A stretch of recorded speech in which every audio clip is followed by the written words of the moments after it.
मात्र एकदमच आक्रमक झालेले दिसतात। म्हणजे अजित पवार हे आक्रमक आहेतच, पण आता बारामतीमध्ये जाऊन वारंवार भाषण करून ज्या प्रकारची भाषा अजित पवार वापरत आहेत त्याचा अर्थ स्पष्ट आहे की आता पवार विरुद्ध पवार ही कुस्ती सुरू झालेली आहे। अजित पवारांनी थेटपणे मध्यंतरी भाषण केलं। आज ते जे बोलले सगळ्या बूथ कार्यकर्त्यांना, त्यामध्ये तर त्यांनी जी भाषा वापरली की आम्ही तुमच्या पोटी जन्माला आलो नाही म्हणून आमच्यावरची वेळ आली, पण तुमच्या सख्या भावाच्या पोटी जन्मलो ना, या प्रकारची भाषा। एवढंच नाही, सेल्फी काढणं, संसदेमध्ये भाषण करणं म्हणजे विकास नाही। अशा खासदारांपेक्षा मी जो खासदार देईन असता तो अधिक विकास करेल। थेट सुप्रिया सुळेंवर अगदी या प्रकारची टीका आतापर्यंत अजित पवार फारसे करत नव्हते, आता मात्र हे ठरलंय। याचा अर्थ हे स्पष्ट आहे की आता बारामतीमध्ये अजित पवार विरुद्ध शरद पवार, अजित पवार विरुद्ध सुप्रिया सुळे असा सामना रंगणार आहे। आणि आता अजित पवारांनी कुठलीही भीडभाड न बाळगता थेटपणे आक्रमकपणे बोलायला सुरुवात केली आणि लोकांना हे सांगितलंय की आमच्यामध्ये भांडण नाही असं समजू नका, आम्ही सगळे आतून एक आहोत असं अजिबात समजू नका, आमच्यामध्ये व्यवस्थितपणे मतभेदच नाही, आम्ही दोन टोकांवर आहोत। त्यामुळे मी आता वेगळा निर्णय घेतलेला आहे। कदाचित माझं कुटुंब वगळता, माझं कुटुंब म्हणजे अजित पवार, सुनेत्रा पवार, पार्थ आणि सगळी ती मंडळी, तो माझं कुटुंब वगळता बाकी सगळे माझ्या कुटुंबातली, माझ्या घरातली, पवार कुटुंबातली मंडळी कदाचित माझ्या विरोधामध्ये उतरतील, सगळे एकवटतील, पण तरी सुद्धा तुम्ही मला साथ द्याल याची मला खात्री आहे। अजित पवारांचे डोळे पाणावले हो, मी अजित पवारांच्या डोळ्यात पाणी वगैरे पाहणं तसं अवघड असतं। अजित पवारांचे डोळे पाणावले चक्क आणि म्हणाले की तुम्ही मला इतकी वर्ष साथ दिली, मी जो काही आज आहे तो तुमच्यामुळे आहे, नाहीतर मी कोण होतो, तुम्ही मला इथपर्यंत आणलेलं आहे। आता ज्यांनी कोणी त्यांना इथपर्यंत आणलं त्यांच्याबद्दल त्यांची हीच भूमिका आहे का माहिती नाही, पण तरी लोकांना उद्देशून म्हटलं की मला तुम्ही इथपर्यंत आणलेलं आहे, आता ही वेळ निर्णायक वेळ आहे, अशा वेळी तुम्हाला थेटपणे निर्णय घ्यावा लागेल, हे पण आणि ते पण असं करून चालणार नाही। एवढ्या थेट पद्धतीने अजित पवार उतरलेत रिंगणात, याचा अर्थ स्पष्ट आहे की आता बारामतीमध्ये हा सामना होणार आहे। आणि याचा अर्थ असा पण आहे की आता अजित पवारांना ही असाइनमेंट दिली गेलेली आहे। सत्तेमध्ये उगीच काही कोणी घेत नाही, उगाच कोणी उपमुख्यमंत्री पद देत नाही, उगाच कोणी 9 मंत्र्यांना शपथ देत नाही, उगाच तुम्हाला हवं म्हणून कोणी पालकमंत्री पद देत नाही, एवढं सगळं मिळतंय। याचा अर्थ स्पष्ट आहे की अजित पवारांना ज्या अनेक असाइनमेंट्स दिलेल्या आहेत त्यातली ही प्रमुख असाइनमेंट आहे की बारामतीमध्ये सुप्रिया सुळेंचा पराभव झाला पाहिजे। बारामतीमध्ये सुप्रिया सुळेंचा पराभव म्हणजे शरद पवारांचा पराभव असं भारतीय जनता पक्ष मानत असेल आणि सुप्रिया सुळे पराभूत झाल्या पाहिजेत, या प्रकारे आता अजित पवारांना असाइनमेंट दिलेली आहे भाजपनं, असं स्पष्टपणे दिसतंय। त्यामुळे उमेदवार कोणी असला तरी सुद्धा ही थेटपणे लढत आहे असं अजित पवार म्हणतात। खरंच ही निवडणूक किती सोपी असेल, किती अवघड असेल, मागे मी 2 वेळा हे बोललेलो आहे। मागे मी हे पण म्हटलंय की बारामती लोकसभा मतदारसंघांमध्ये जे विधानसभा मतदारसंघ येतात त्याचा विचार केला तर एक म्हणजे संजय जगताप आणि संग्राम थोपटे हे 2 काँग्रेसचे आमदार वगळले तर बाकी चारही ठिकाणी एक तर भाजपचे आमदार आहेत किंवा अजित पवार गटाचे आमदार आहेत, खुद्द अजित पवार बारामतीमध्ये आहेत। अशा सगळ्या परिस्थितीमध्ये कागदावर आणि आतापर्यंतचं मताधिक्य पाहिलं सुप्रिया सुळेंचं, तर सुप्रिया सुळेंना ही निवडणूक फार सोपी आहे असं पण नाहीये। आतापर्यंतचं मताधिक्य हे फार ग्रेट मताधिक्य नाहीये, जे आहे ते प्रामुख्याने बारामतीमध्येच आहे। पण मी मगाशी म्हटल्याप्रमाणे आता अजित पवार विरोधामध्ये असताना खरोखरच सुप्रिया सुळेंना अजित पवारांनी पराभूत करण्याचं ठरवलं तर सुप्रिया सुळेंना ही निवडणूक तेवढी सोपी आहे असं पण नाही। याचा अर्थ अजित पवारांना पण फार सोपं आहे असं अजिबातच नाहीये, कारण शेवटी त्या सुप्रिया सुळे आहेत, शरद पवार आहेत। शरद पवारांना काय करायचं हे नीटपणे माहिती आहे, शरद पवारांचा संपर्क ही वेगळी गोष्ट आहे। शरद पवार स्वतः रिंगणामध्ये उतरले तर काय घडू शकतं हा पण मुद्दा आहे। पुढचा मुद्दा असा की सुप्रिया सुळेंचा पीपल कनेक्ट खरंच खूप चांगला आहे असं दिसतंय। सेल्फी वगैरे काढणे वगैरे अजित पवार काही म्हणाले तरी सुप्रिया सुळेंचा मतदारसंघाशी कनेक्ट चांगला आहे। सुप्रिया सुळे ज्या प्रकारे बोलतात, मराठी, हिंदी, इंग्रजी अस्खलित, त्यांचा अभ्यास, भाषा, त्यामुळे सुप्रिया सुळेंविषयी चांगलं मत असणार एक वर्ग आहे की ठीक आहे, बाकी पक्षीय मुद्दा वेगळा असेल पण सुप्रिया सुळे आमच्या खासदार पाहिजेत। पण अजित पवारांनी असं म्हटलंय, एक लक्षात घ्या, विरोधामध्ये असून काही फायदा नाही। विरोधामध्ये भाषण करता येतात पण कामं सत्तेमधल्या माणसांची होतात आणि सत्तेमध्ये आम्ही असणार आहोत असं अजित पवार सांगतात। नरेंद्र मोदी पुन्हा पंतप्रधान असतील याचा अर्थ स्पष्ट आहे की आता नरेंद्र मोदी पंतप्रधान असतील, सत्तेमध्ये आम्ही असू, यांच्याकडे सत्ता असणार नाही। जर तुम्हाला तुमची कामं व्हायची इच्छा असेल तर तुम्हाला मला निवडून द्यावं लागेल, माझ्या उमेदवाराला निवडून द्यावं लागेल आणि कोणीही उभा राहिला तरी अजित पवार उभा आहे असं गृहीत धरून मत द्या। आता खरंच अजित पवारांचा उमेदवार कोण असेल असं दिसतंय आता की आता अजित पवारांना घरातला उमेदवार उभा करावा लागेल, कारण घरातला उमेदवार उभा केल्याशिवाय खरोखरच ही लढत घरातली आहे असं वाटणार नाही।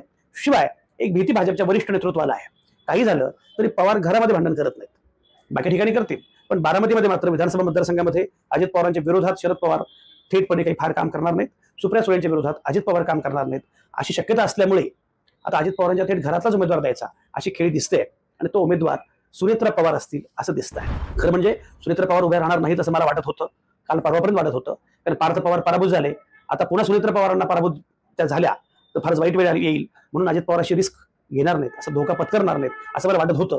आता मात्र असं दिसतंय की सुनेत्रा पवार उमेदवार असतील आणि सुनेत्रा पवारांनी त्या दिशेनं मोर्चे बांधणी सुरू केलेली आहे. मोर्चे बांधणी म्हणजे काय, ते आता महिला मेळावे घेत आहेत, बाकी कार्यक्रम करतायत. सुनेत्रा पवार या उमेदवार असतील. सुनेत्रा पवार विरुद्ध सुप्रिया सुळे हा सामना कसा होईल मला असं दिसतंय. बाकी तपशील मी सांगत नाही कारण मागे 2 कार्यक्रमात मी सगळं सांगितलं होतं. पण मला असं दिसतंय की मुळामध्ये सुनेत्रा पवार सुप्रिया सुळे चेहरा म्हणाल तर सुप्रिया सुळे या आधी प्रभावी आहेत. त्यांनी आपली कर्तबगारी सिद्ध केली आहे. सुनेत्रा पवारांची कर्तबगारी अद्याप सिद्ध व्हायची आहे. त्यांनी कुठलेही त्या प्रकारचं राजकीय पद भूषवलं नाही. त्यांची राजकीय समज काय आहे हे माहिती नाही. पण अजित पवार असं म्हणतात की सुनेत्रा पवार नाही मीच येतो, तेव्हा अजित पवारच स्वतः असतील खासदार, अशा प्रकारे अजित पवारला ती निवडणूक न्यायची आहे. पण तरीही उमेदवारीचा फरक पडेल हा पहिला मुद्दा आहे. दुसरा मुद्दा असा, आतापर्यंत लोकांना असं वाटत होतं की हे सगळं या दोघांचंही मिळून चाललेलं आहे. शरद पवार आणि अजित पवार या दोघांचं मिळून चाललंय आणि हे खरं भांडण नाहीये. बारामतीमध्ये जेव्हा सुनेत्रा पवार विरुद्ध सुप्रिया सुळे असं भांडण लागेल तेव्हा हे खरंच भांडण आहे. आतापर्यंत जी संशयाची सुई शरद पवारांबद्दल होती ती सुई बळेल आणि उलट पक्षी शरद पवारांच्या बद्दलची सहानुभूती वाढेल. की शरद पवारांना या वयामध्ये अजित पवारांनी जे काही केलं त्यामुळे सहानुभूती वाढेल असं त्यांच्या मतदारसंघातल्या लोकांचं म्हणणं आहे. किंवा हा दुसरा मुद्दा आहे की जर खरंच ही निवडणूक ही निरा कुस्ती नाही, खरीखुरी कुस्ती आहे असा मेसेज गेला तर ते शरद पवार गटाच्या फायद्याचा आहे. हा दुसरा मुद्दा आहे. तिसरा मुद्दा जो आहे तो असा की जेवढं आक्रमकपणे शरद पवारांबद्दल अजित पवार बोलतील तेवढं उलट पक्षी शरद पवार गटाला फायदा होईल, सुप्रिया सुळेंना फायदा होईल. चौथा जो मुद्दा आहे तो म्हणजे उद्धव ठाकरे, शरद पवार आणि काँग्रेस हे तिघही आता एकत्रितपणे आहेत. त्या तीनही मतांची बेरीज होईल आणि त्याचा फायदा सुप्रिया सुळेंना होईल. त्यामुळे सुप्रिया सुळे निवडून येऊ शकतील आणि सुनेत्रा पवार पराभूत झाल्या तर अजित पवारांना फार मोठा धक्का बसेल 2 प्रकारे. पहिलं म्हणजे सुरुवातीला पार्थ पराभूत झाला, आता सुनेत्रा पवार पराभूत झाल्या, त्यामुळे घरातले खरं म्हणजे पवारांना घरातला पराभव माहिती नाहीये. पार्थ पवारचा पराभव हा त्या अर्थानं पहिला पराभव होता, त्यामुळे त्या अर्थानं अजित पवारांना ते अवघड आहे. दुसरी गोष्ट म्हणजे बारामतीमध्ये सुप्रिया सुळे पराभूत झाल्या नाहीत तर अजित पवारांची भाजपकडे असणारी जी काही प्रतिष्ठा आहे ती पणाला लागणार आहे आणि मग तो त्यांच्या अस्तित्वाचा प्रश्न आहे. तुम्ही तुमच्या मतदारसंघामध्ये जर खासदार निवडून आणू शकत नाही तर तुम्हाला काही फार महत्त्व द्यायचं कारण नाही असा मेसेज भाजपकडून मिळेल. ते अजित पवारांच्या फार गैरसोयीचा आहे. हा दुसरा मुद्दा आहे. अर्थात सुप्रिया सुळे पराभूत होणारच नाहीत असं पण नाही मी मगाशी म्हटल्याप्रमाणे, कारण जे 6 मतदारसंघ आहेत त्यापैकी 4 मतदारसंघ भाजपकडे अजित पवारांकडे आहेत. त्यामुळे कागदावर सुप्रिया सुळे पराभूत होणं अगदी अशक्य नाहीये. संग्राम थोपटे हे काँग्रेसचे आमदार आहेत. संग्राम थोपट्यांचं किंवा आनंदराव थोपटे आणि शरद पवार यांचं नातं आपल्याला माहिती आहे. त्यामुळे संग्राम थोपटे नक्की काय निर्णय घेतील सांगता येत नाही. काँग्रेसचे जरी असले तरी सुद्धा तिकडे संजय जगताप सासवडमध्ये आहेत, ते काय निर्णय घेतील सांगता येत नाही. बाकीच्या ठिकाणी तर भाजपचे किंवा शरद पवार किंवा अजित पवार गटाकेच आमदार आहेत. आता इंदापूरमध्ये असं म्हटलं जातं की हर्षवर्धन पाटील हे कदाचित शरद पवारांना मदत करतील असं म्हटलं जात आहे. एक तर मुळात हर्षवर्धन पाटलांना भरणे मामांचा फार त्रास आहे. दत्ता भरणे तिथे आमदार असल्यामुळे त्यांना असं वाटतंच आहे मुळात की आपल्याला तिथे काहीतरी आपलं स्थान असलं पाहिजे आणि आता दत्ता भरणे जर असतील तर आपल्याला स्थान मिळवता येणं शक्य नाहीये. त्यामुळे थोडासा शरद पवार गटाशी समझोता हर्षवर्धन पाटलांनी केलाय असं मानलं जातं, असं म्हटलं जातं. हर्षवर्धन पाटलांना काहीच नाही मिळालं. अशोक चव्हाणांना लगेच राज्यसभा मिळाली, अशोक चव्हाण खासदार झाले. हर्षवर्धन पाटलांना मात्र भाजपनं काहीच दिलेलं नाहीये. फक्त रात्री झोप छान लागते एवढं ठीक आहे, पण रात्री झोपणं एवढाच काही मुद्दा असू शकत नाही. हर्षवर्धन पाटलांना आणखी पण काहीतरी हवं असणार आहे. हर्षवर्धन पाटलांना झोपेशिवाय काही मिळालं नाहीये आणि आता झोपण्याशिवाय काही उरलं पण नाहीये. त्यामुळे त्यांची नाराजी आहे. अशा परिस्थितीमध्ये ते कदाचित आणि त्यांचं आणि शरद पवार गटाचं, त्यांचं आणि सुप्रिया सुळेंचं जे काही नातं आहे मैत्रीपूर्ण ते लक्षात घेता ते कदाचित मदत करू शकतील. अशा काही गोष्टी आहेत. पण तरी सुद्धा शेवटी भाजपनं ठरवलं तर भाजपमध्ये गेलेल्या भाजपसोबत असणाऱ्या नेत्यांना फार वेगळी भूमिका घेता येईल असं पण मानण्याचं कारण नाही. त्यामुळे कागदावर विचार केला तर ज्या प्रकारे कांचन कुल सारखी खरं म्हणजे काही फार तगड्या उमेदवार नव्हत्या पण त्यांनी सुद्धा मोठं आव्हान उभं केलं होतं सुप्रिया सुळेंच्या विरोधामध्ये. त्या केसमध्ये जर सुनेत्रा पवार असतील, त्या केसमध्ये अजित पवार उभे ठाकलेले असतील, त्या केसमध्ये सगळी सत्ता यंत्रणा अजित पवारांच्या सोबत असेल, त्या केसमध्ये सगळे आमदार प्रामुख्यानं भाजप आणि अजित पवारांच्या सोबत असतील तर सुप्रिया सुळेंचा पराभव अगदी अशक्य सुद्धा नाही. काय होईल माहिती नाही, पण एकूण ही निवडणूक फार वेगळी असणार आहे, इंटरेस्टिंग असणार आहे, चुरशीची असणार आहे हे नक्कीच आहे. पण त्याच्यामध्ये अस्तित्वाचा प्रश्न दोघांचाही आहे. मी म्हटल्याप्रमाणे सुप्रिया सुळे पराभूत झाला तर हा सुप्रिया सुळेंच्या म्हणजे शरद पवारांच्या सुद्धा अस्तित्वाचा मुद्दा आहे. मुळामध्ये एक होणार आहे की बारामतीमध्येच शरद पवार अडकून पडणार आहेत. त्यामुळे शरद पवारांना राज्यभर फार फिरता येणार नाही. शरद पवारांचा पक्ष मुळात फुटलेला आहे. आता शरद पवारांकडे अवस्था फार वाईट आहे. 11-12 विधानसभेचे आमदार फक्त आहेत.